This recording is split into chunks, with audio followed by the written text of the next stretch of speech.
Before we begin, if you're enjoying these stories from park rangers across America, please hit that subscribe button and leave a like. It helps us keep bringing you these accounts. Also, drop a comment and let me know where you're watching from. Now, let's get into tonight's story. My name is Michael Torres, and I've been working as a park ranger at Quabbin Reservoir in central Massachusetts for about 2 years. If you're not from New England, you may not know about Quabbin. It's one of the largest man-made public water sources in the United States, covering an area of 39 square miles that used to be the Swift River Valley. It provides drinking water to dozens of communities in and around Boston. It's a place anyone would want to live. Peaceful, quiet, isolated. But there's a fact about Quabbin that many people don't know or are reluctant to talk about. Before the reservoir was built, before the valley was flooded, and before the dams were constructed, there were 4 towns here: Dana, Enfield, Greenwich, and Prescott. Real towns with homes, churches, schools, and cemeteries. In 1938, the state decided Boston needed more water, so they evacuated everyone, demolished the buildings, moved the bodies from the cemeteries, and flooded the entire valley. 7,000 people displaced. 150 years of history erased. 4 towns that simply ceased to exist. I learned all this during my orientation, of course. It's part of the reservoir's history, part of what you tell visitors when they ask about the old stone walls you can sometimes see poking out of the water when the level drops. But it never really meant much to me beyond historical curiosity. Just something that happened a long time ago. That changed in October of 1998. It was a Tuesday morning, early. The kind of crisp fall day that makes you remember why you love New England. The leaves were at peak color, brilliant reds and oranges and yellows reflecting off the water's surface. I was doing a routine patrol along the western shore, checking for unauthorized access. Quabbin has strict rules about public access because it's a protected watershed. No swimming, no boating except in designated areas. Definitely no fishing in most spots. I parked my truck at one of the overlooks around 7 a.m., just as the sun was burning off the morning mist. The water was perfectly still, like glass. That's one of the things that struck me about Quabbin when I first started working here. On calm mornings, the reservoir becomes this massive mirror, reflecting the sky and the surrounding forest with such perfect clarity that it's hard to tell where the real world ends and the reflection begins. I got out and walked to the edge, breathing in the cold air, watching the mist curl and dissipate across the water. And that's when I noticed something strange. The reflection didn't match. At first, I thought my eyes were playing tricks on me. The surface of the water showed the forest on the opposite shore, but the colors were wrong. In reality, the trees were brilliant autumn colors, the peak of fall foliage. But in the reflection, they looked darker, more muted, like they were showing late October or early November, after the leaves had started to turn brown. I rubbed my eyes and looked again. The real trees, bright orange and red. The reflected trees, dark and subdued. I pulled out my binoculars and focused on the opposite shore, then tilted them down to look at the reflection. Same thing. The real shore and its reflection showed 2 different seasons. That's weird, I muttered to myself. Maybe it was some trick of the light, some effect of the early morning sun hitting the water at a particular angle. I'd never seen it before, but I wasn't a physicist. Light does strange things. I made a note in my patrol log and continued my rounds. But throughout the day, I kept thinking about it. And every time I stopped near the water, I found myself checking the reflections. At the next overlook, around 9 a.m., I saw it again. The sky was mostly clear, just a few high clouds. But in the water's reflection, the cloud pattern was completely different. Not just shifted or distorted, but actually different clouds. Bigger, darker, more ominous. I looked up. Clear sky with light, wispy clouds. I looked down at the water. Storm clouds in the reflection. I took out my phone and snapped a few pictures. When I reviewed them, the camera had captured what I was seeing. In the photo, you could clearly see the discrepancy between sky and reflection. This wasn't my imagination. By noon, I was actively looking for it, and I started seeing more inconsistencies. A dead tree on the shore that appeared alive in the reflection. A section of rocky beach that showed as a small dock in the water's mirror image. Small things, mostly, but wrong. Consistently wrong. I called my supervisor, Richard Brennan, a career ranger who'd been at Quabbin for 15 years. "Rich, you got a minute? I'm seeing something strange out here." "Strange how?" His voice crackled through the radio. "The reflections on the water. They're not matching what's actually there. Different trees, different clouds, that sort of thing." There was a pause. "You feeling okay, Michael?" "Maybe you need to take a break, get some coffee. I'm serious." "I have photos. All right, bring them by the office when you're done with patrol." "But Michael, it's probably just atmospheric conditions. Happens sometimes with large bodies of water." "Yeah, probably," I agreed. But I didn't believe it. I finished my patrol route and headed back to the main office, a small building near the Windsor Dam. Rich was there with another ranger, Carol Yang, who'd been at Quabbin almost as long as Rich. I showed them the photos on my phone. Rich squinted at the screen, then shrugged. "Could be a lot of things. Angle of the sun, refraction, maybe your phone's camera glitching. I wouldn't worry about it too much." But Carol leaned in closer, studying the images. Her expression changed, became more serious.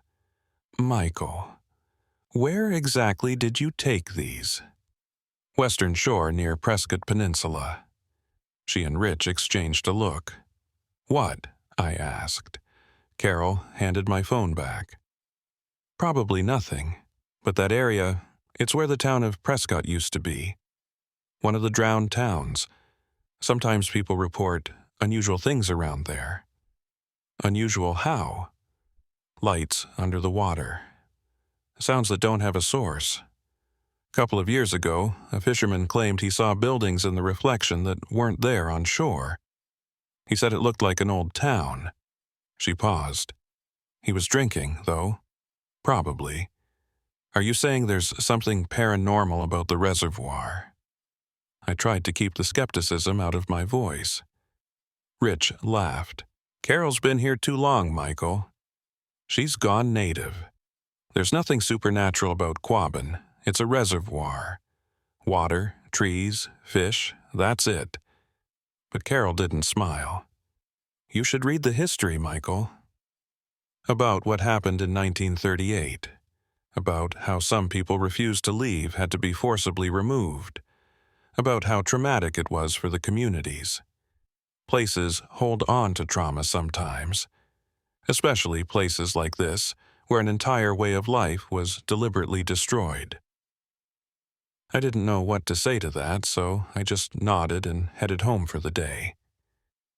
That night, I couldn't stop thinking about the reflections. I'd grown up in Worcester, about 40 minutes from Quabbin, but I'd never paid much attention to the reservoir's history. It was just there, part of the landscape. But now, I was curious. I spent the evening researching the Swift River Valley and the 4 drowned towns. What I found was more tragic than I'd realized. In the 1920s, the Massachusetts legislature decided Boston's water supply needed to be expanded. They identified the Swift River Valley as the ideal location for a new reservoir. Never mind that 7,000 people lived there. Never mind the generations of families who'd built their lives in those towns. Progress demanded sacrifice. The evacuation began in 1927 and took over a decade. People were given compensation for their property, but many said it wasn't enough. could never be enough. You can't put a price on home, on community, on belonging. The demolition was systematic and brutal. Every building had to be destroyed or removed.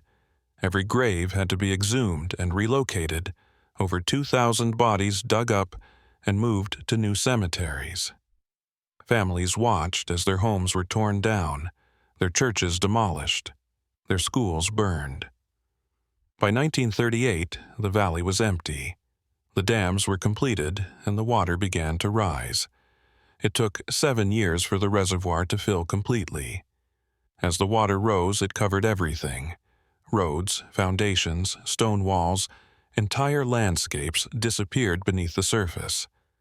I found old photographs online. Pictures of Dana, Enfield, Greenwich, and Prescott before the flooding. They looked like typical New England towns. White church steeples, main streets with shops, farmhouses with big porches.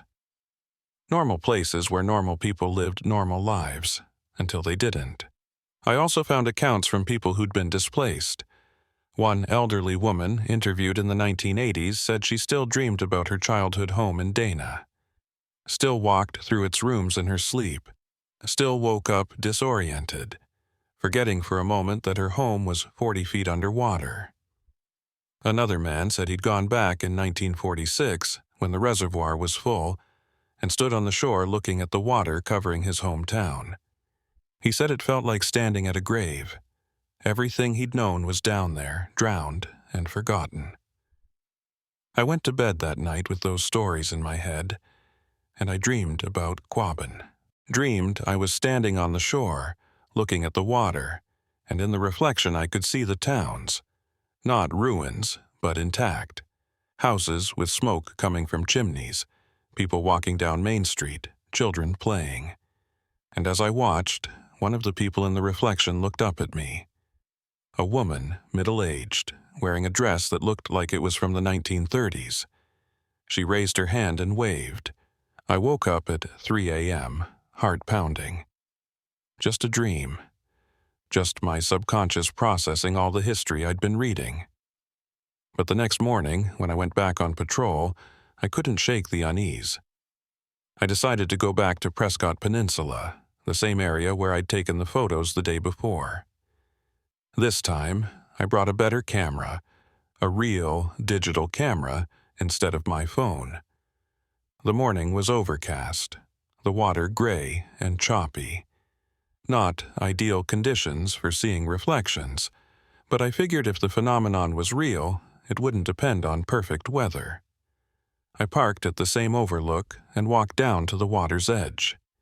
The chop on the surface made it hard to see clear reflections, but as I watched, the wind died down and the water smoothed out, and there it was again. The reflection showed a different sky than the one above me. But this time, it wasn't just the clouds. This time I could see something else in the water's mirror.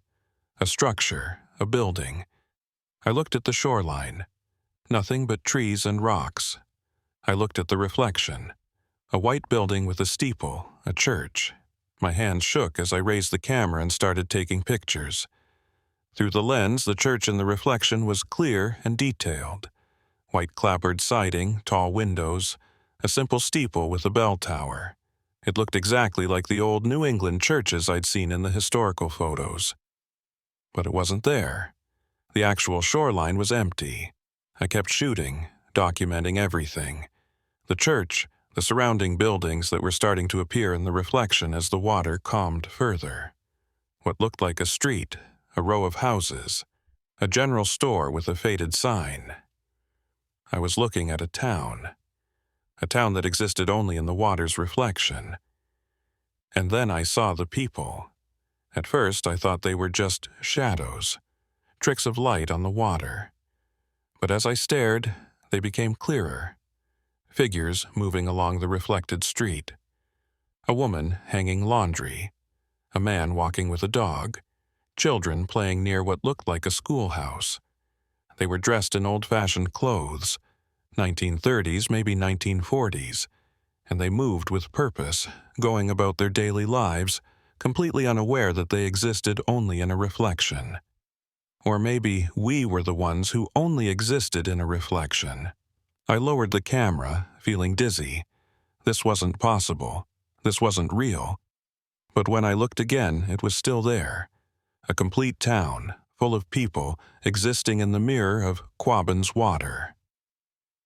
I heard a sound behind me and spun around. An elderly man was standing about 20 feet away, leaning on a walking stick. He was wearing a thick coat and a cap, and he was staring at the water with an expression I couldn't quite read. "You can see them, can't you?" he said. It wasn't really a question. "See what?" I tried to sound casual, professional, just a ranger doing his job. "The towns. Dana, Enfield, Greenwich, Prescott. You can see them in the water." I didn't answer right away. "Who are you?" "My name is Harold Pratt. I used to live in Dana. Born there in 1925, lived there until 1938 when they made us leave. I was 13 years old when I watched them tear down my house. I did the math. That would make him 73 years old. Mr. Pratt, what are you doing out here?" "Same thing I do every year. I come back to visit, see what's left." He gestured at the water. "Not much left up here. But down there, in the reflection, it's all still there, exactly as it was." "The reflection," I said carefully. "You've seen it too? The town in the water?" He nodded slowly. "Started seeing it about 10 years ago. At first, I thought I was going senile, but every time I come back, it's there. Dana, just as I remember it. My house on Elm Street. The church where I went to Sunday school. The library where I'd hide from my parents on summer afternoons. All still there if you know how to look. But it's just a reflection. It's not real." Harold looked at me with eyes that had seen too much. "Son, I'm 73 years old. I've lived in 5 different houses since they took my home. None of them ever felt right. None of them were where I belonged. But that town down there in the water, that's real to me. More real than anything I've lived for the past 60 years. Have you ever told anyone else about this? Reported it? Who would believe an old man talking about seeing ghost towns in the water? They'd lock me up, or at least take away my driver's license.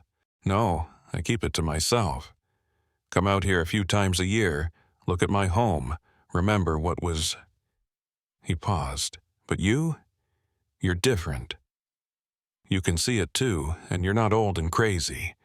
So maybe it's not just in my head after all." Before I could respond, Harold started walking away, moving slowly but steadily back toward the parking area. "Mr. Pratt, wait, I have questions." He didn't turn around. "Questions won't help you, son. Only thing that matters is what you choose to believe. The town in the water, is it real? Or is the world up here real? Maybe both. Maybe neither. You'll figure it out eventually, or it'll figure you out." He disappeared into the trees, leaving me alone by the water. I looked back at the reflection.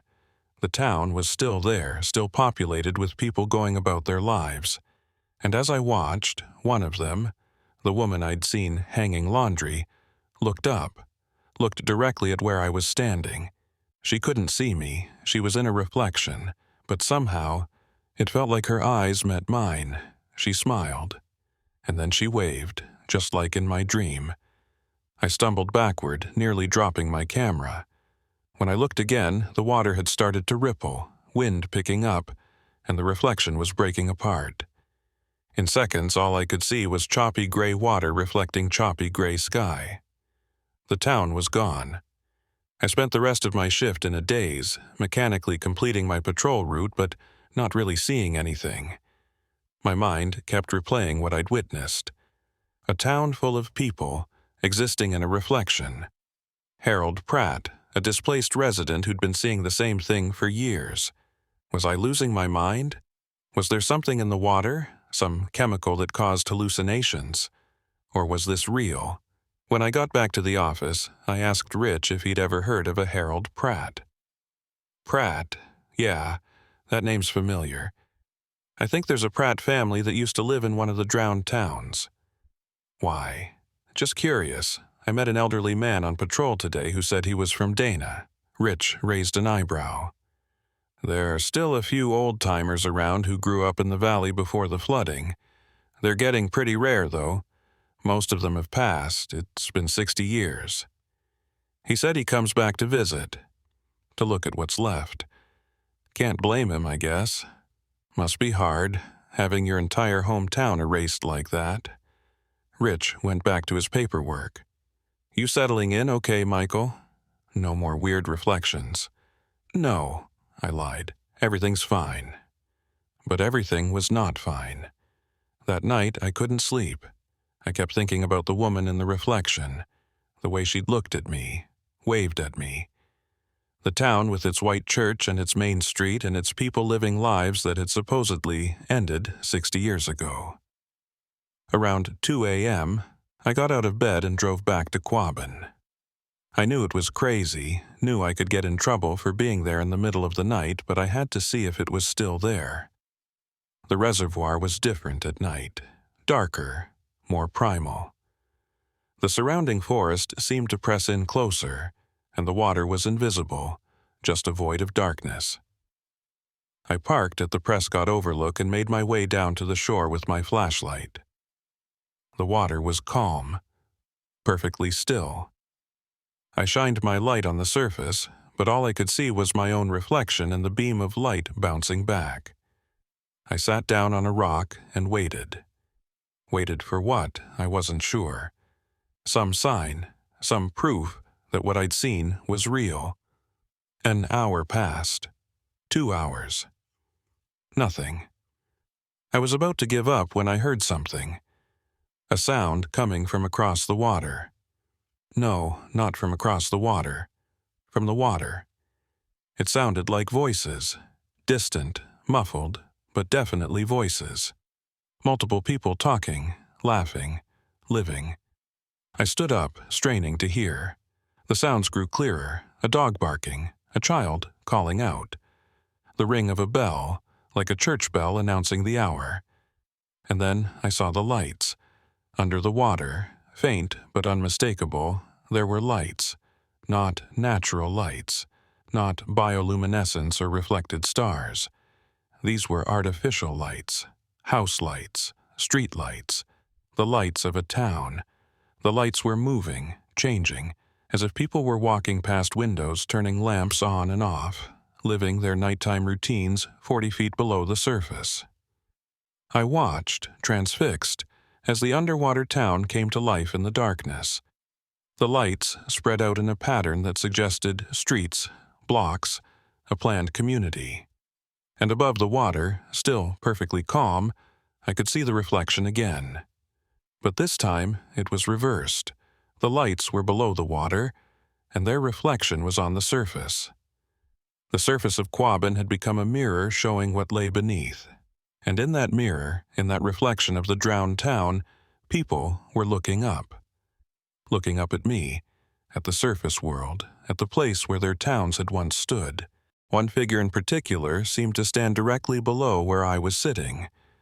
A woman in a dress, the same woman I'd seen hanging laundry in the reflection that morning. She raised her hand slowly and pressed it against the surface of the water from below. From my perspective, it looked like she was pressing against the underside of a mirror. And then she spoke. I couldn't hear the words clearly, but I could read her lips. "Come home, Michael. Come home." How did she know my name? I scrambled backward, away from the water's edge, my flashlight dropping from my hand and rolling toward the reservoir. It splashed into the shallow water, and the moment it broke the surface, everything changed. The lights went out. The reflection disappeared. The sound stopped. I was alone in the dark, staring at black water, my heart hammering in my chest. I grabbed my flashlight from the shallows and ran back to my truck, not caring about protocol or professionalism. I just needed to get away from that place, from that water, from those impossible lights and that woman who knew my name. As I drove home, hands shaking on the wheel, I kept seeing her face in my mind. The woman in the drowned town, pressing her hand against the water, calling me home. But I'd never lived in Dana or any of the other drowned towns. I'd grown up in Worcester. My family had no connection to the Swift River Valley, so why did she think I should come home? And why, deep in some part of my mind I didn't want to acknowledge, did it feel like she might be right? I called in sick the next day. It was the first time I'd missed work since starting at Quabbin, but I couldn't face that water. Not yet. Not until I understood what was happening. I spent the morning at the Worcester Public Library, going through their local history collection. They had an entire section dedicated to the Swift River Valley and the creation of Quabbin Reservoir. Books, photographs, maps, personal accounts from displaced residents. I started reading and couldn't stop. The more I learned, the more heartbreaking the story became. The evacuation wasn't just a relocation. It was a forced erasure of identity. People who'd lived in the valley for generations, whose families had been there since the 1700s, were told their towns were being sacrificed for the greater good. For Boston's water supply, some residents fought it. They formed committees, hired lawyers, appealed to the state legislature. But in the end, the government had made its decision. Eminent domain. The law was on the side of the reservoir. I found a book of photographs published in 1935, just before the demolition began. The images showed ordinary life in extraordinary detail. A man standing in front of his general store in Enfield. Children playing in a schoolyard in Dana. A wedding photo taken on the steps of the Greenwich Church. A farmer with his dairy cows in Prescott. One photograph stopped me cold. It was labeled Main Street, Dana, 1936. It showed exactly what I'd seen in the water's reflection. The white church, the row of houses, the general store. Same buildings, same layout, preserved perfectly in that impossible mirror. I turned to the next page and found individual portraits. Residents of Dana who'd agreed to be photographed before the town disappeared. There were dozens of faces, each with a name and age.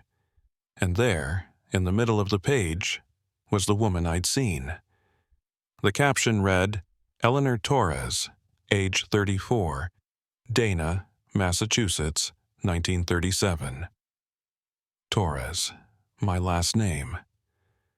I stared at the photograph. It was definitely her.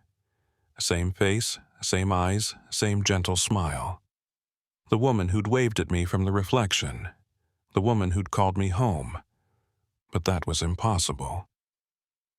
Eleanor Torres, if she'd been 34 in 1937, would be 95 now. And the woman in the reflection hadn't looked elderly. She'd looked exactly as she did in this photograph. Frozen in time. I kept reading. According to the caption, Eleanor Torres had been a schoolteacher in Dana. She'd never married. When the evacuation orders came, she'd been one of the last holdouts, refusing to leave her home. Eventually, she'd been forcibly relocated to Worcester, where she'd lived until her death in 1954. My family was from Worcester. My parents, my grandparents. We'd been there for generations. Or had we? A terrible suspicion was forming in my mind. I pulled out my phone and called my mother. Michael, are you okay? You never call in the middle of the day. Mom, I have a question about family history. What do you know about the Torres family before we lived in Worcester? Before Worcester? I think we've always been in Worcester, haven't we? Your father's family has been there since the early 1900s. Are you sure? Was there anyone in the family from the Swift River Valley? From Dana or Enfield or any of those towns? There was a pause. Why are you asking about that? Just curious. Work stuff. I'm researching the history of Quabbin. Well, my mother's voice became uncertain. You know, I remember your abuela mentioning something once. Your father's grandmother, Carmen. She said something about the family losing their first home before she was born. Something about it being taken for the reservoir. But I always thought she was confused. Old age, you know. My grandmother, Carmen, had died when I was 10. I barely remembered her. But now, I was desperately trying to recall anything she'd said about the family history. Do we have any old family records? Birth certificates, that kind of thing? Sure, there's a box of stuff in the attic. Old documents, photos. Why? Can you look for anything about where the family lived before Worcester? Anything at all? Michael, what's this about? Please, Mom. It's important. She sighed. All right, I'll look tonight after work. But you're worrying me. Are you sure you're okay? I'm fine. Just trying to understand some things. After we hung up, I sat in the library for a long time, staring at Eleanor Torres's photograph. Could she have been a relative? An aunt? A great-aunt? It was possible. Torres wasn't an uncommon name, but the coincidence felt too strong to ignore. I spent the rest of the afternoon reading more accounts from displaced residents. Many of them described a sense of loss that never faded. One woman said she felt like a part of her had drowned with the valley. A man described returning to Quabbin years later and feeling like he was visiting his own grave. But what struck me most were the stories about people who refused to believe the towns were really gone. Residents who claimed they could still hear church bells ringing on Sunday mornings. Families who swore they could smell bread baking from the town bakery on certain days.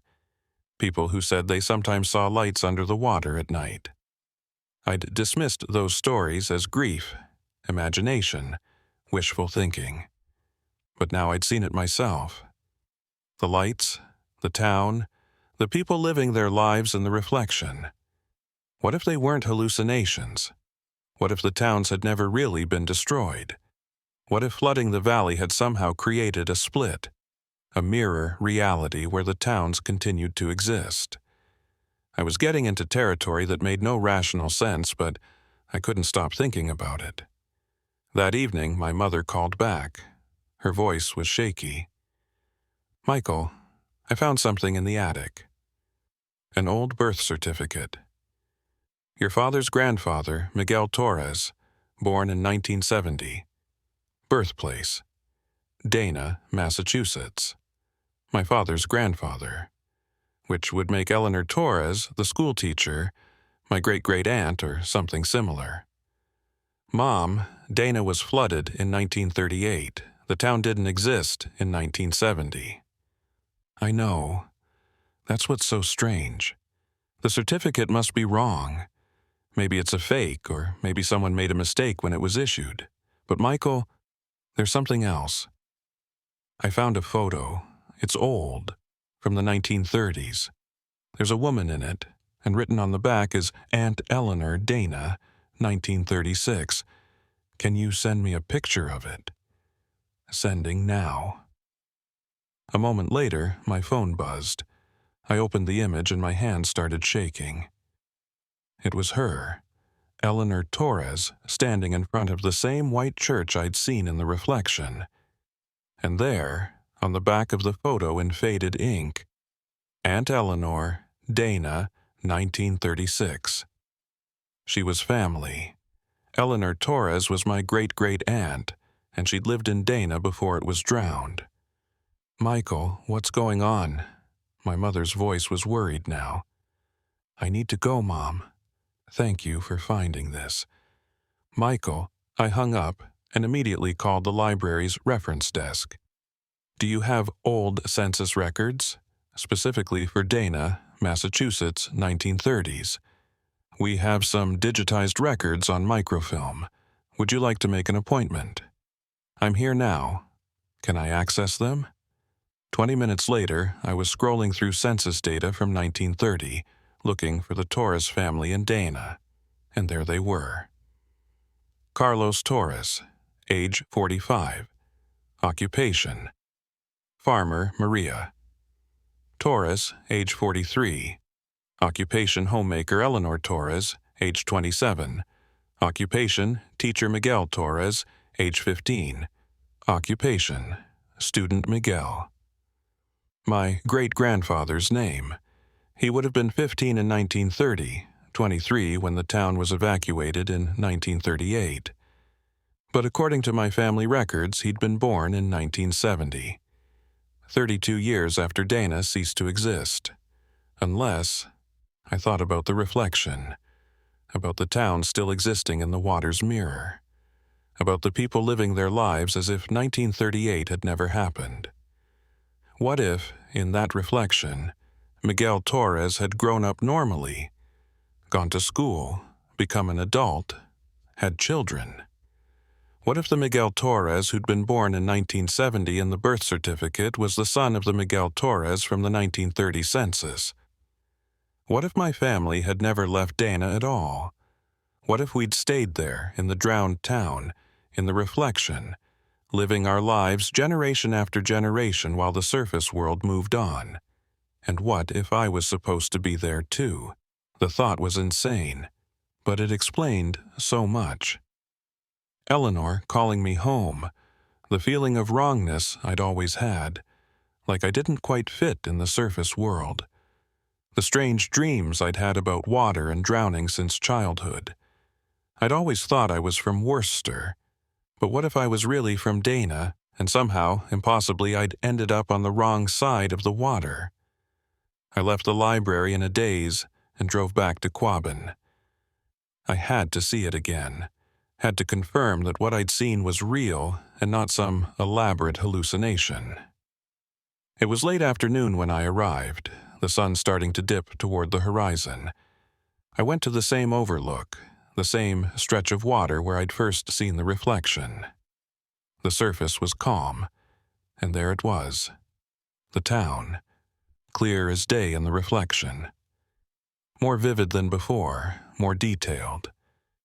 I could see individual people now, walking along Main Street, entering and leaving shops. Children playing in a schoolyard. A horse-drawn cart delivering goods. It was a normal day in Dana, Massachusetts. In 1938, or 1939, or whenever that town existed in its frozen pocket of time. And there, in front of the general store, was Eleanor Torres. She was talking to another woman, gesturing animatedly, laughing. She looked happy, she looked home. I knelt at the water's edge, studying the reflection. Could I reach them? Could I somehow cross from this reality into theirs? I reached out and touched the water's surface. The moment my finger broke through, I felt it. A pull, like a gentle current trying to draw me down. Not physically, but something else. My consciousness, my sense of self, being tugged toward the reflection. I jerked my hand back, but the sensation lingered. The pull was still there, constant and insistent. Come home, it seemed to say. Come where you belong. You feel it too, don't you? I turned to find Harold Pratt standing behind me again, leaning on his walking stick. Mr. Pratt, I didn't hear you approach. You were too focused on the water. On them. He nodded toward the reflection. You've figured it out, haven't you? About your family. How do you know about my family? I knew your great-grandfather, Miguel Torres. We went to school together in Dana. He was a good kid. Funny. Smart. We used to fish together in the Swift River before. He trailed off, looking at the water. Before they took it all away. But Miguel was evacuated. He moved to Worcester. Did he? Harold's eyes were knowing. Or did that world's Miguel move to Worcester? Maybe this world's Miguel never left. Maybe he's down there right now, living his life, having children and grandchildren. Maybe you're one of them. That's insane. I can't have two family lines. I can't exist in both places. Can't you? Look at the water, Michael. Really look. What do you see? I looked, and for the first time, I focused not on the buildings or the people, but on one person in particular. There was a young man in the reflection, maybe mid-20s, walking down Main Street. He was wearing clothes from the 1930s, but his face, it was my face. Not similar, not a relative. My exact face. "No," I whispered. "That's not possible." "You're split," Harold said quietly. "Part of you here, part of you there. It happens sometimes when the reflection is strong. People who should have been in Dana, who were meant to be in Dana, but ended up on the surface instead. The reflection pulls at them, trying to make them whole. I'm not split. I'm me. I'm Michael Torres from Worcester. Are you? Or are you Michael Torres from Dana, pretending to be from Worcester because that's what the surface world needs you to believe?" I stood up, backing away from the water. "This isn't real." "None of this is real. Then why can you see it? Why does Eleanor know your name? Why do you feel like you're being called home to a place you've never been?" Harold moved closer. "I'll tell you why. Because it is home. Because part of you never left. And now the reflection is trying to pull you back, make you whole again. What happens if I go? If I somehow cross over to the reflection? You become complete.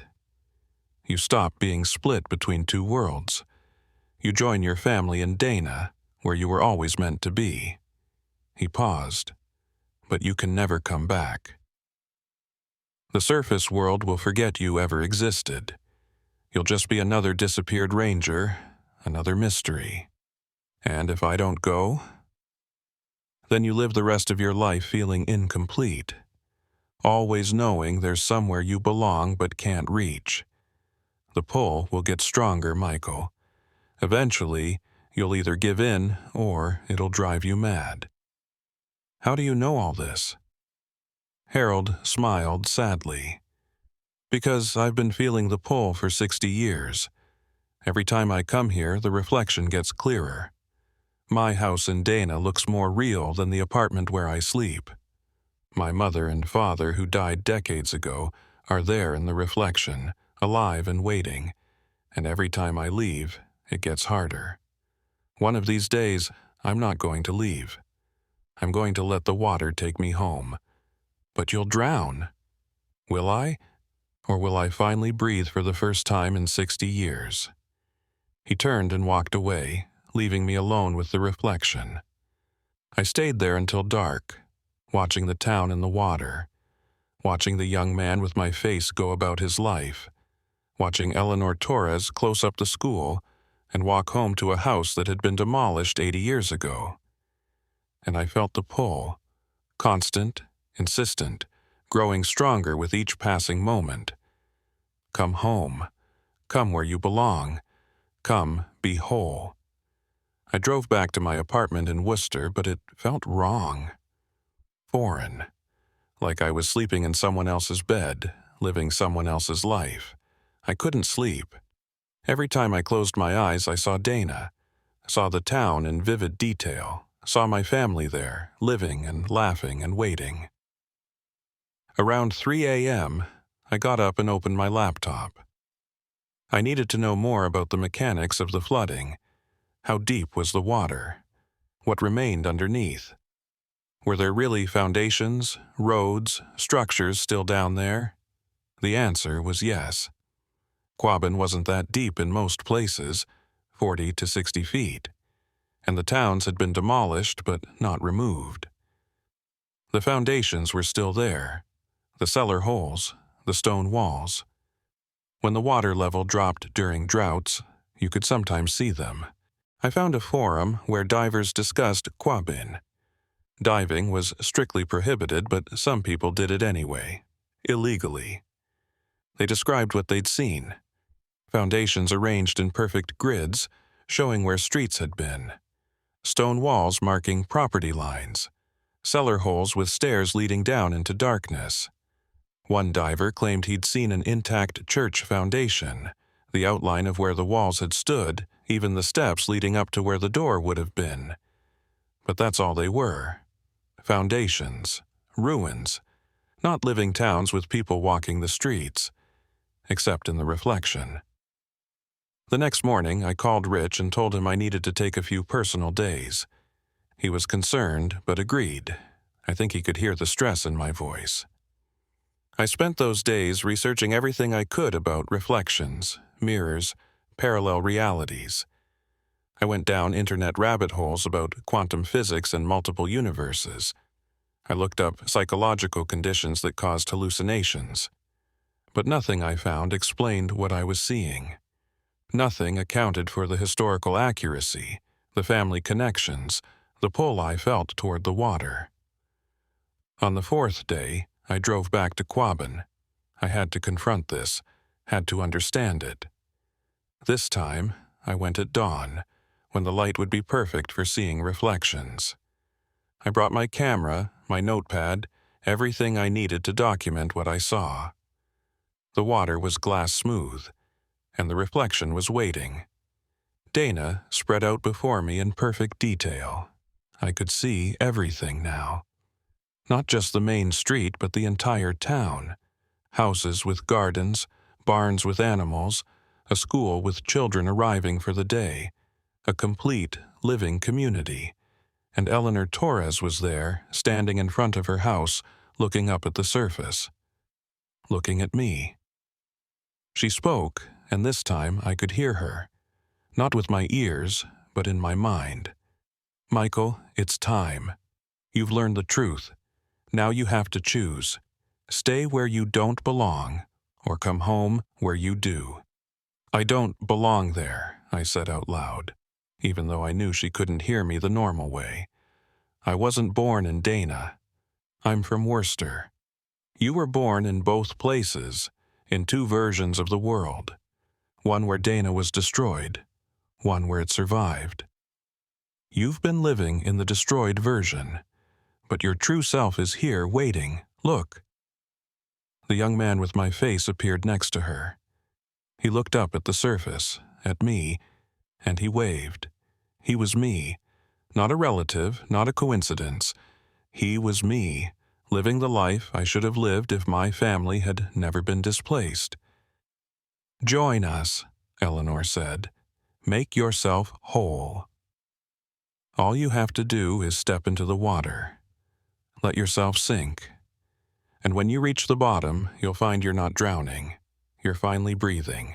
You're finally home. I stood at the edge, feeling the pull stronger than ever. It would be so easy. Just step forward. Let the water take me.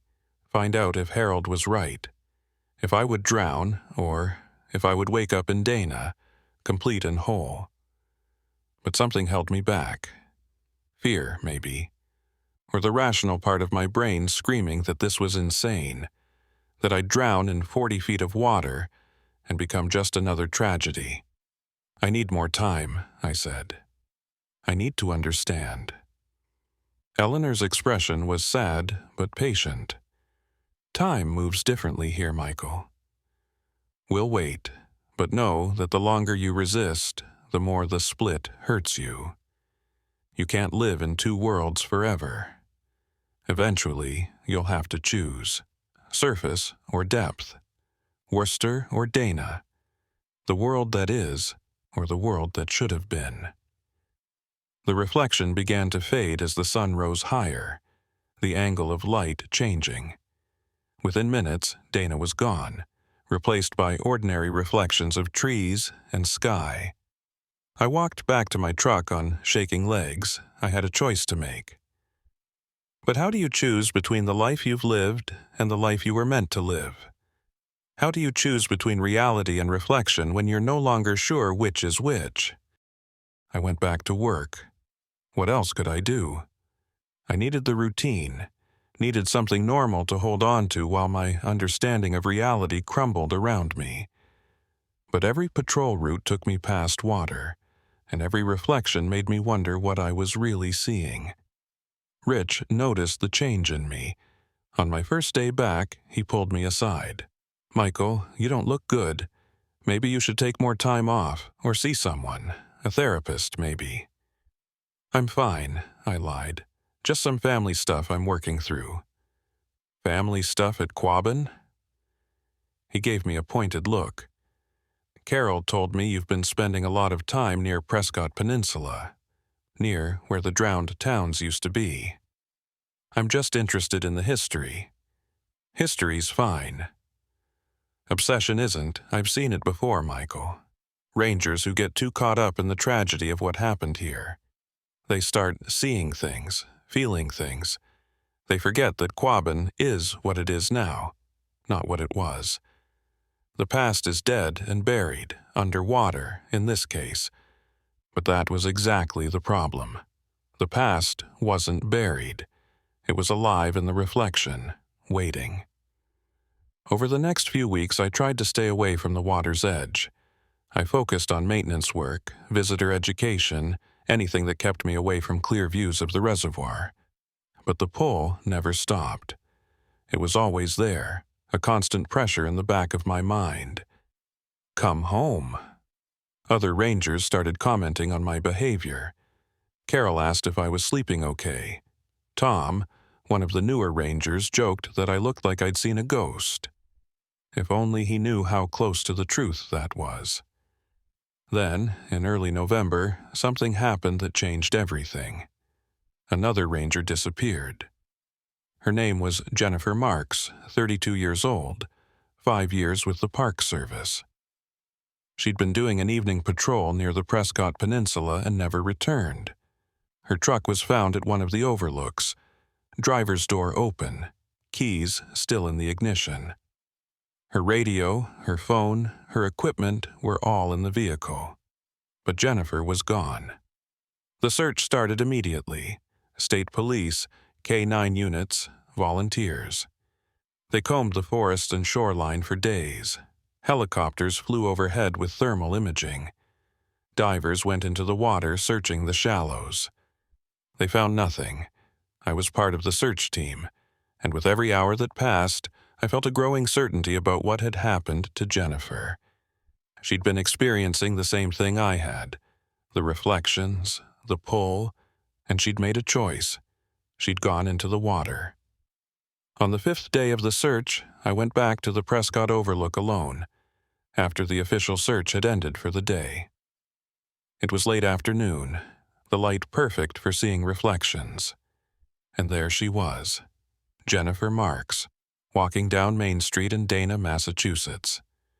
She was wearing different clothes, period-appropriate clothes from the 1930s. She looked healthy, happy, and completely at home. As I watched, she stopped and looked up at the surface, looked right at me, and she smiled. She mouthed 3 words, "I'm home now." Then she turned and walked away, disappearing into one of the houses on the reflected street. I staggered back from the water's edge, my heart pounding. She'd done it. She'd crossed over somehow. She was living in the drowned town now, in the reflection, in whatever pocket of reality or time or consciousness existed there. And she looked happy. Over the next few days, the official story became clear. Jennifer Marks had likely fallen into the reservoir and drowned. The water was cold. The shores were rocky. Perhaps she'd slipped, hit her head. Perhaps she'd gotten disoriented in the twilight. The recovery teams would continue searching, but privately, everyone accepted that her body might never be found. Quabbin was deep and vast. It kept its secrets. Only I knew the truth. Jennifer hadn't drowned. She'd gone home. But if she could cross over, how had she done it? I'd touched the water multiple times and felt the pull, but I'd never actually transitioned. There had to be something more, some technique or state of mind required. I started researching disappearances at Quabbin. There weren't many, the reservoir was well patrolled and access was restricted. But over the years, a few people had vanished. A fisherman in 1972, a hiker in 1985, a photographer in 1991, all near the drowned towns, all without any body ever recovered. Had they all crossed over? Had they all found their way into the reflection? I needed to talk to Harold Pratt again. He'd been resisting the pull for 60 years. He might know something. I found his address in the phone book. Worcester, a small apartment in an old building downtown. When I knocked on his door, he answered slowly, looking even more frail than before. "Michael Torres," he said with a knowing look. "I wondered when you'd come find me. Come in." His apartment was sparse but neat. The walls were covered with old photographs of Dana. The main street, the church, the school, his family's farm, and on every surface, more photos, all showing the town before it was destroyed. "You're surrounded by ghosts," I said. "Better than being surrounded by strangers." He gestured for me to sit. "You've been to the water again." Seen the reflection growing stronger. Another ranger crossed over, Jennifer Marks. I saw her in the reflection. She's living there now in Dana. Harold nodded slowly. "It's happening more often. The reservoir's been here for 60 years. That's enough time for the reflection to stabilize, to become more real. More people can see it now. More people feel the call." "How do you cross over?" "What's the secret?" "There's no secret. You just have to want it badly enough. Want it more than you want to stay here. When your desire to go home outweighs your attachment to this world, the water stops being water. It becomes a doorway. And you've never crossed because you're not ready to let go of this world." He smiled sadly. "I'm not ready to admit that this world isn't my home. If I cross over, it means accepting that I never belonged here. That 60 years in Worcester, in this apartment, in this life, were all a mistake. That's a hard thing to accept. Eleanor Torres is my great-great-aunt. I've confirmed it. My family is from Dana. Then you know where you belong. But I've lived my whole life in Worcester. My memories, my friends, my job, that's all real, isn't it?" Harold looked at me with those old, tired eyes. "Is it? Or are those memories just what the surface world gave you to fill the space where your Dana memories should have been? The reflection isn't creating a new reality, Michael.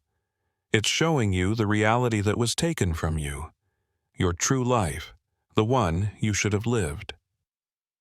"I don't remember Dana. I don't remember living there. Because you weren't allowed to remember. When the towns were destroyed, they didn't just flood the valley. They flooded memory, identity, belonging. They tried to erase the fact that these places ever existed. But you can't erase reality that cleanly. The erasure created a wound in the world, and the reflection is that wound trying to heal." I stood up and walked to his window, looking out at Worcester's streets. If I cross over, what happens to this version of me? The one who's lived here all these years? He stops existing. Or rather, he's revealed to have never really existed. You were always from Dana. Everything else was just a story told to fill the absence. That sounds like dying. Dying is when you're where you belong and you leave. This is different. This is going from where you don't belong to where you do. It's the opposite of dying. It's like being born for the first time. I turned to face him. "Why haven't you crossed, Harold?" "Really?" He was quiet for a long moment. Then he pointed to a photo on the wall. A young woman in 1930s dress smiling at the camera. Her name was Ruth. We were going to get married. But when the evacuation happened, her family moved to Springfield. Mine moved to Worcester. We tried to keep it together, but the distance, the upheaval, we lost touch. She married someone else, had children, grandchildren. She died in 1994. You stayed here because of her. I stayed here because part of my life was here, real and true. My love for Ruth happened in this world, not in the reflection. If I cross over, there's a version of me and Dana who never met her, never loved her, and I'm not willing to erase that. Even if it means staying split, staying incomplete. So, the reflection doesn't give you everything. It gives you what you would have had if the towns were never destroyed, but you lose what you gained because they were exactly. It's not about which reality is more real. It's about which one you choose to believe in, which one you choose to complete. I left Harold's apartment with more questions than answers. He was right about one thing. Crossing over meant accepting that my entire life in Worcester was a mistake, a substitute for a life I should have lived. Could I do that? Could I erase Michael Torres of Worcester to become Michael Torres of Dana? The next few days were a blur. I went through the motions of work, but my mind was elsewhere.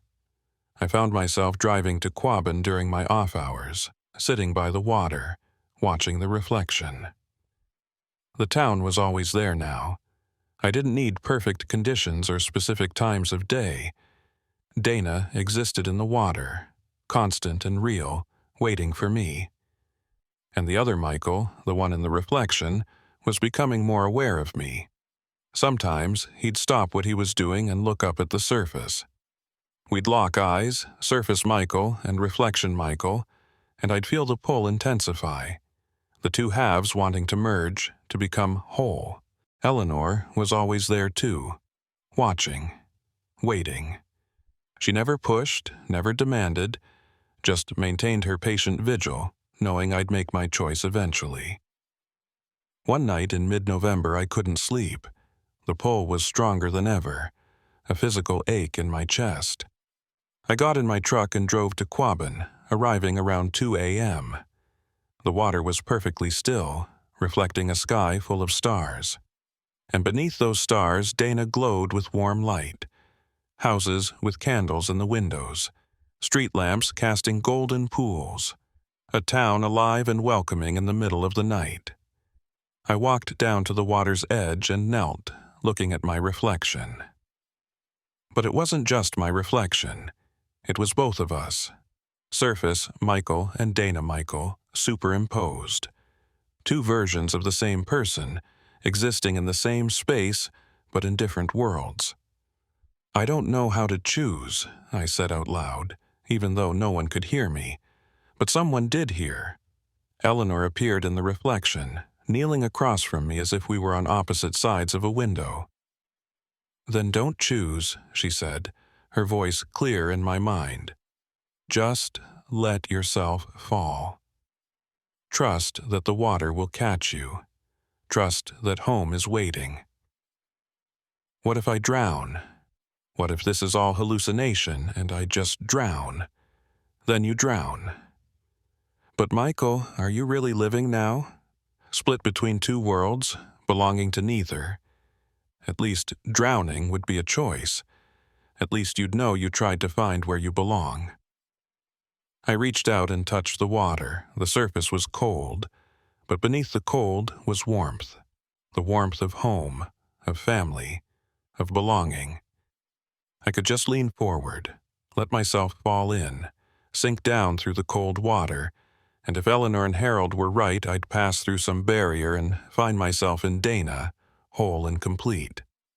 Or I'd drown in 40 feet of cold water and become another tragic mystery. I pulled my hand back. I wasn't ready. Not yet. Eleanor's expression was sad, but understanding. "When you're ready, we'll be here. We'll always be here." The reflection faded as clouds covered the stars. I was alone in the dark, kneeling by water that was just water again. I drove home and finally slept, exhausted by the emotional toll of the decision. And I dreamed. In the dream, I was underwater, sinking slowly through green-tinted water. But I wasn't drowning. I was breathing normally, the water somehow becoming air in my lungs. Below me, I could see the ruins of Dana. Not the living town from the reflection, but the real, drowned ruins. Foundations, cellar holes, stone walls, and standing among the ruins were people, dozens of them, hundreds, all the residents of Dana, Enfield, Greenwich, and Prescott who'd been displaced in 1938. They were standing in the underwater ruins of their homes, looking up at me as I descended. They weren't ghosts. They weren't dead. They were just waiting for the water to give back what it had taken, waiting for someone to remember that they were more than just names in history books. Eleanor was there, standing in front of what had been her house. And next to her was the other Michael, my reflection self, waiting to merge with me and become complete. "This is the choice," Eleanor said in the dream. "Not between life and death, but between two different kinds of life. Surface life, where you're split and incomplete. Or depth life, where you're whole, but in a different kind of reality. Neither one is wrong, but you can't live both." I woke up as dawn was breaking, and I knew what I had to do. Not what I would choose, not yet, but what I had to do first. I had to go deeper. I had to see what was really down there beneath the surface, not the reflection, not the ruins, the truth. And there was only one way to do that. I had to go into the water. I knew diving in Quabbin was illegal. The water was a protected watershed, and any contamination risked the drinking supply for millions of people. Rangers who caught illegal divers faced serious penalties, and the divers themselves could be fined or arrested. But I was a ranger. I knew the patrol schedules, the blind spots, the places where someone could access the water without being seen. And I needed to know what was really down there. I bought diving gear with cash at a shop in Springfield, telling the clerk I was planning a trip to the Caribbean. Wetsuit, tank, regulator, mask, fins, everything I needed. On a cold morning in late November, I called in sick again. Then I drove to a remote access point on the eastern shore, a place where the old town of Prescott had stood. I parked my truck out of sight and suited up, hands shaking from cold and fear and anticipation. The water was 43 degrees. Even with the wetsuit, the cold was shocking when I waded in.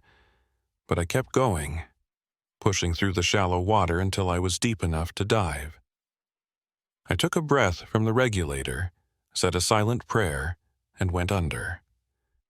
The water was murky at first, full of particles and sediment, but as I descended, it cleared. The bottom was about 45 feet down here, and as I approached it, I began to see the ruins.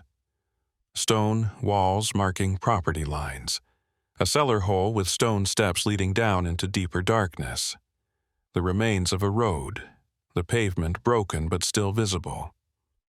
This had been a town. People had lived here, walked these roads, built these walls.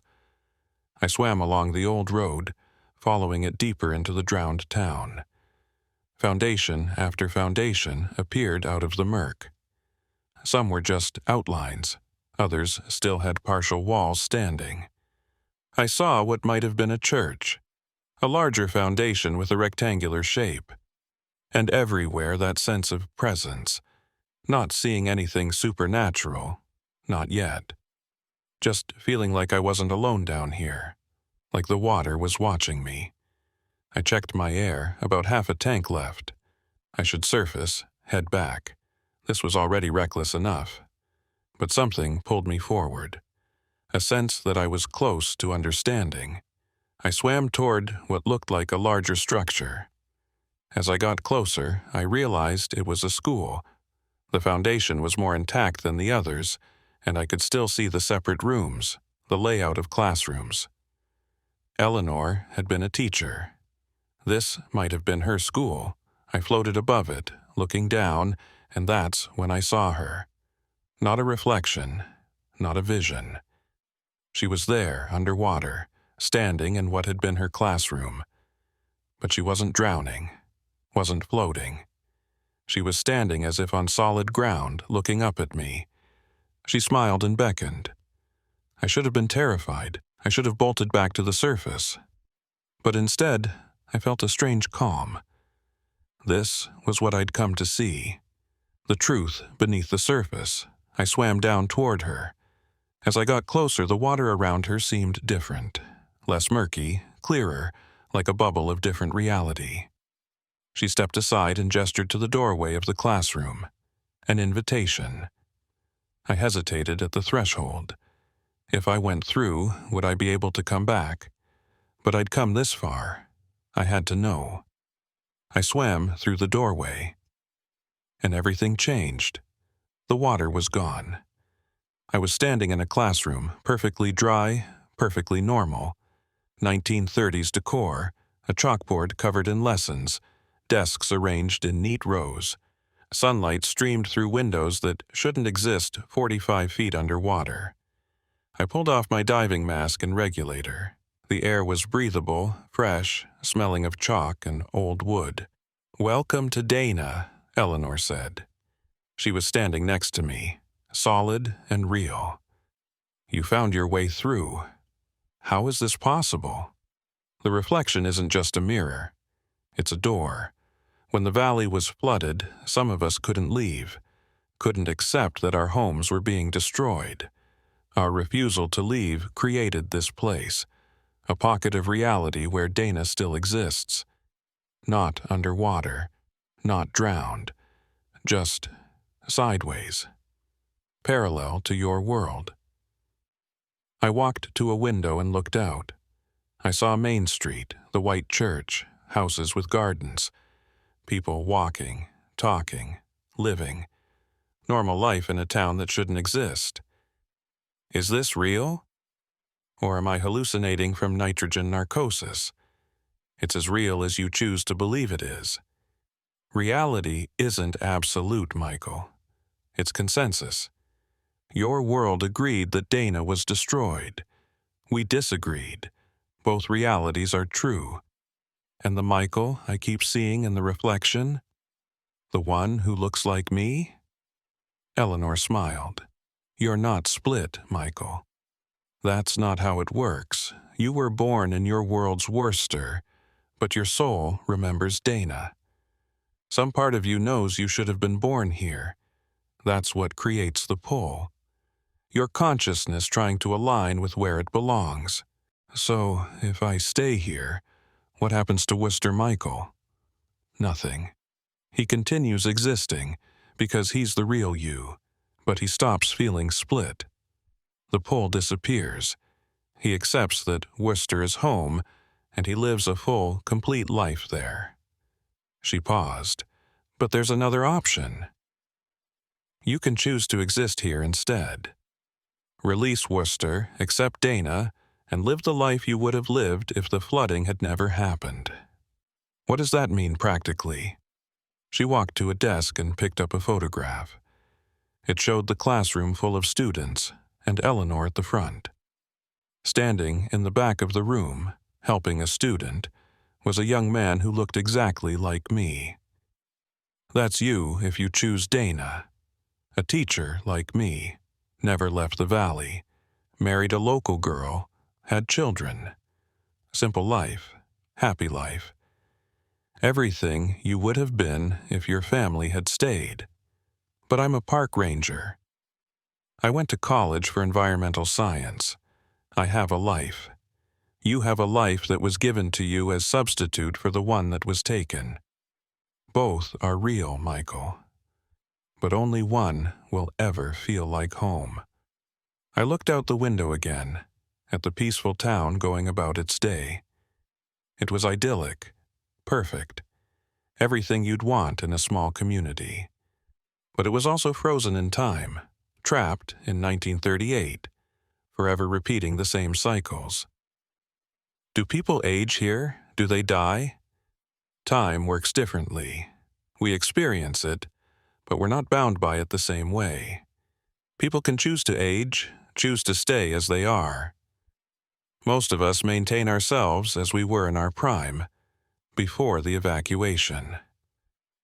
Why would we want to grow old when we can be young forever? That sounds like being dead. Or like being finally, truly alive, freed from time's tyranny, able to exist in the eternal now. I turned to face her. And what about the real world? What about the fact that millions of people depend on Quabbin for water? If I stay here, if more people cross over, does that affect anything? The reservoir and Dana exist simultaneously. Both are real. You drinking water from Quabbin doesn't affect us. We exist in parallel, not in conflict. Show me more. Show me what my life would be if I chose this. Eleanor led me out of the school and into the town. We walked down Main Street and people nodded at me, greeted me by name. "Morning, Michael." "Nice day, isn't it, Michael?" They all knew me, because in this reality, I'd always been here. Eleanor brought me to a small house on Elm Street. "This would be yours. You and your wife Sarah bought it 2 years ago. You're fixing it up, planning to start a family soon." "Sarah? Who's Sarah?" "You'll meet her if you stay. She's perfect for you. Kind, smart, loves the valley as much as you do. Everything you'd want in a partner." But I didn't know Sarah. I'd never met her. She was part of a life I hadn't lived. "Can I meet my family?" "The Torres family." "Of course. They're expecting you for Sunday dinner." She led me to a farmhouse on the edge of town, and there they were. My great-grandfather Miguel, young and healthy. My great-great-grandparents Carlos and Maria, all of them alive. All of them welcoming me into their home like I'd been there all along.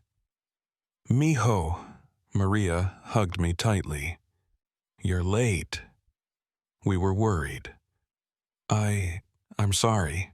I got held up. We sat down to dinner, and they talked about local events, town politics, whose crops were doing well. Normal conversation, normal family. Except this was a family that had died decades ago in my world.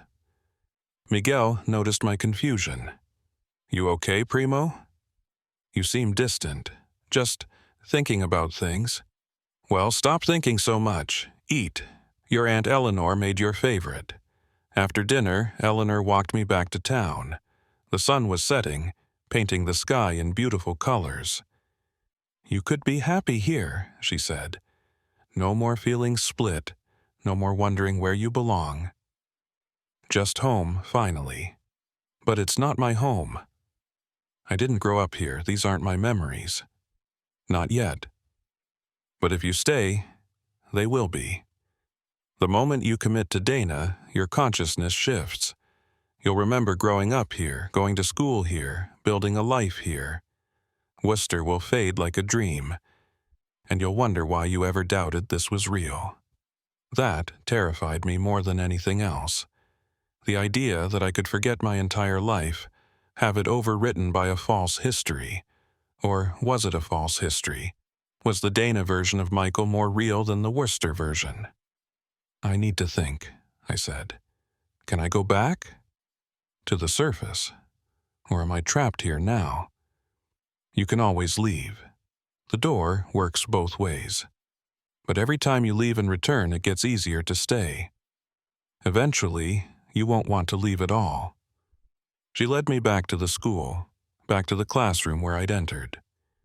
Through the doorway, I could see water again, murky and cold. "When you're ready, come home," Eleanor said. "Your family is waiting. Your life is waiting." I put my diving gear back on and swam through the doorway. The classroom vanished, replaced by cold water and underwater ruins. My air tank was almost empty. I'd been down there for over an hour, but it had felt like minutes. I ascended carefully, doing a safety stop to avoid the bends.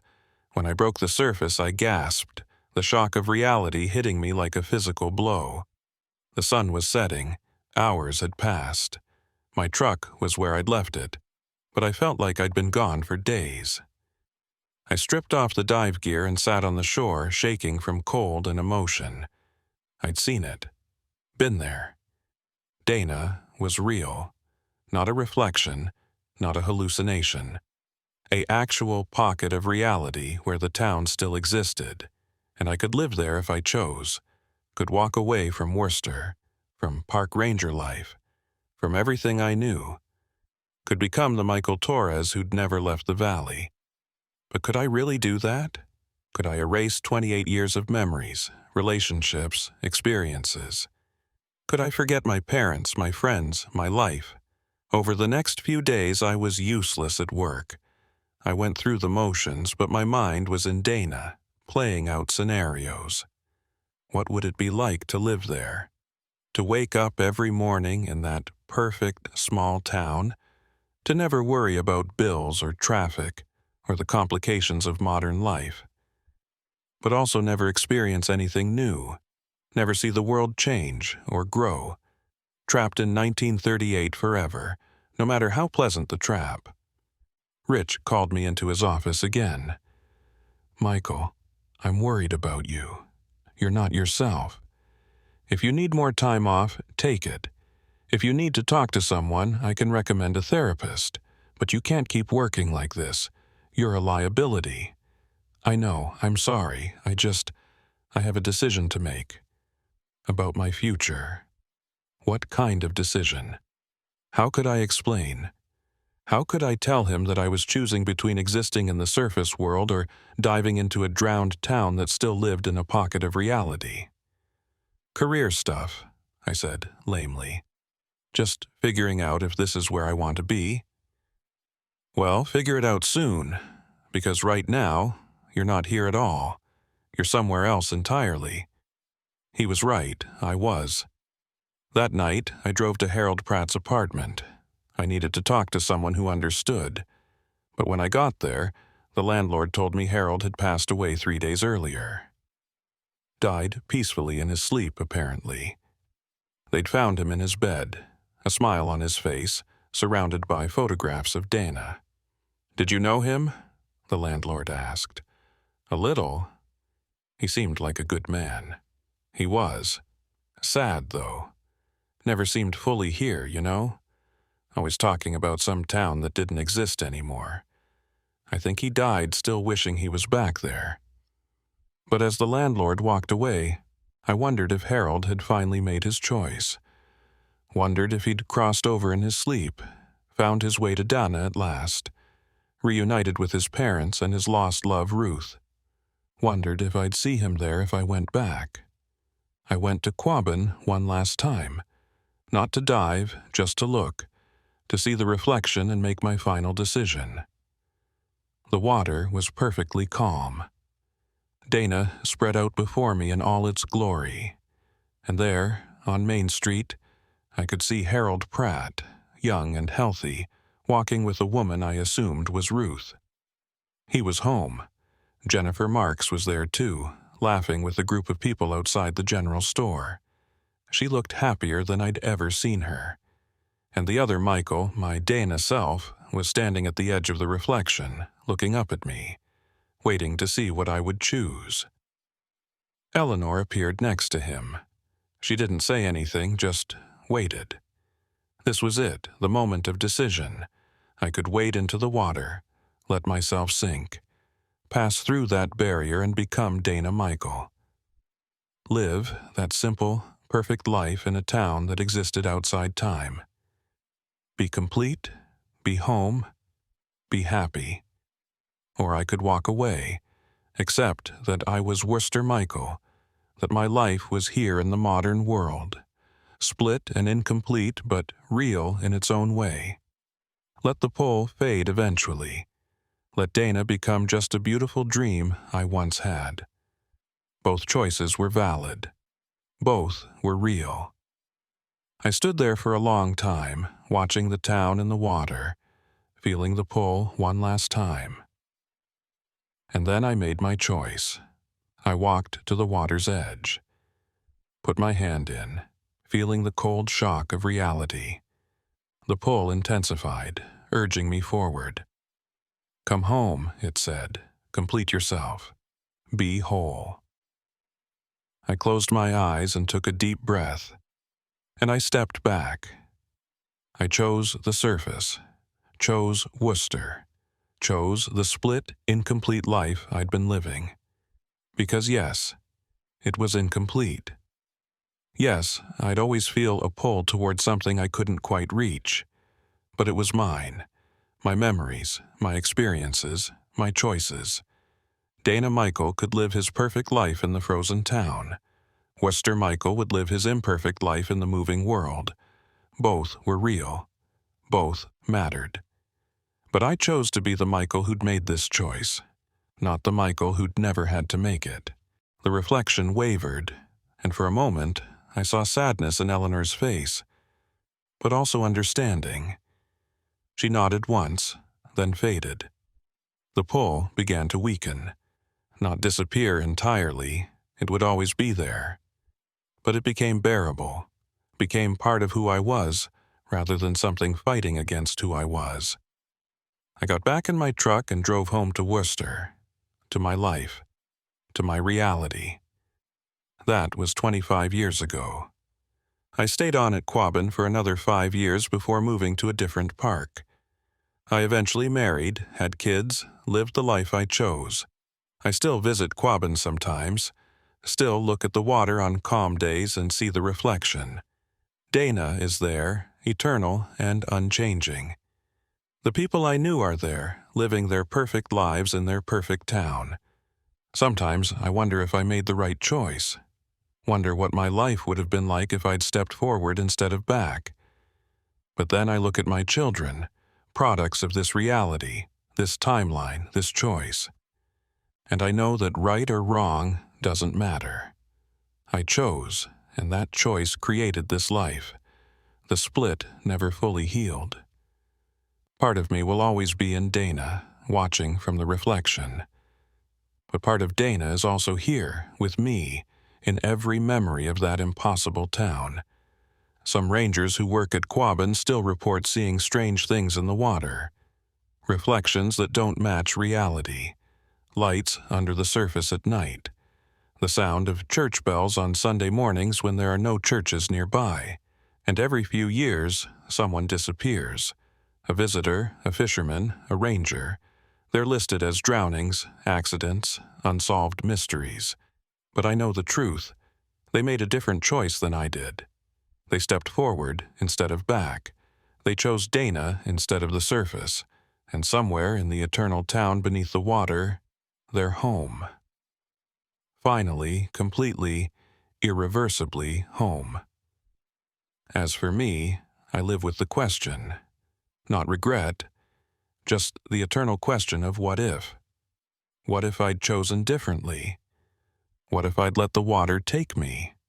What if I'm still standing at that water's edge, frozen in the moment of decision, existing in both choices simultaneously? The reflection offers no answers. It just shows me what could have been, eternal and unchanging, and I show it what is, temporary and imperfect. Both realities, forever parallel, both true, both real, surface and depth. Worcester and Dana, the life I lived and the life I didn't. I chose the surface, but the depth chose me too. And somewhere in the water, I'll always be both.